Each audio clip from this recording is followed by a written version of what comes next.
रात के ठीक 12:47 हो रहे थे।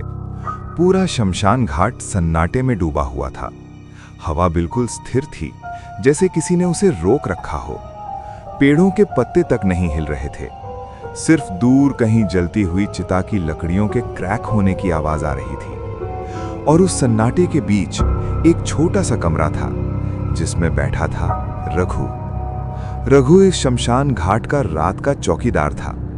करीब 5 साल से वो यही काम कर रहा था। उसने बहुत कुछ देखा था, रोते हुए लोग, अधजली चिताएं और रात की अजीब आवाजें।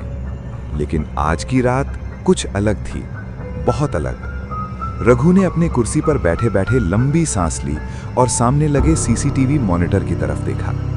उस स्क्रीन पर शमशान घाट के अलग अलग कोनों की फुटेज दिख रही थी। गेट, लकड़ी रखने की जगह और सबसे आखिरी चिता वाला एरिया।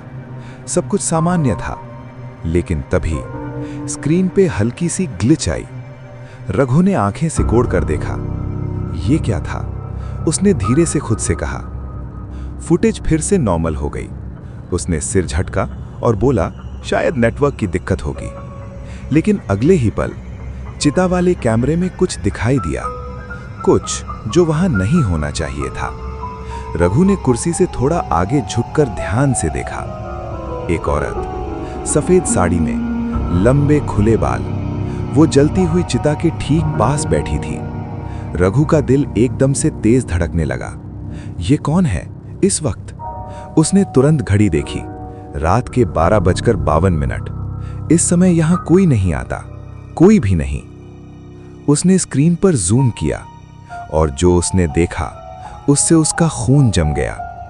वो औरत चिता के बिल्कुल पास बैठी थी, लेकिन आग की लपटें उसे छू भी नहीं रही थीं, जैसे वो आग से अलग हो।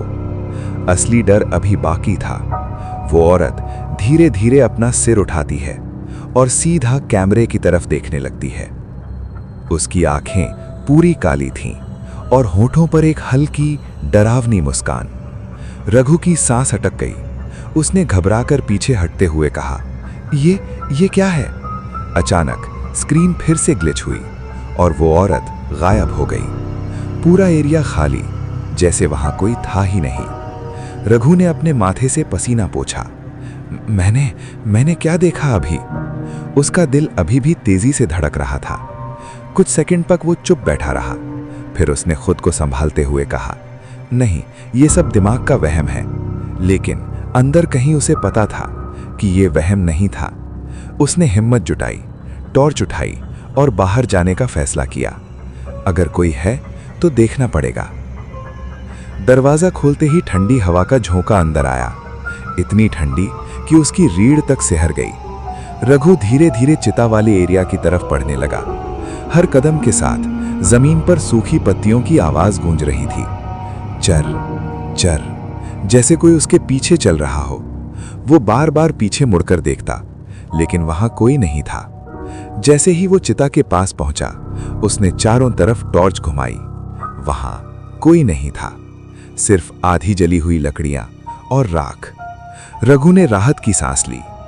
देखा कुछ नहीं है, लेकिन तभी उसके पीछे से एक आवाज आई, बहुत धीमी, बहुत ठंडी। तुम मुझे ढूंढ रहे हो।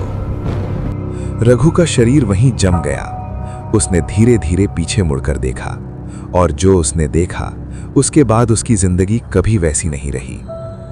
वही औरत ठीक उसके पीछे खड़ी थी, इतनी पास कि उसकी ठंडी सांस रघु की गर्दन को छू रही थी। रघु के हाथ से टॉर्च गिर गई। तुम कौन हो? उस औरत ने धीरे धीरे मुस्कुराते हुए कहा, तुमने मुझे देख लिया, अब तुम भी यहीं रहोगे। अचानक पूरा माहौल बदल गया।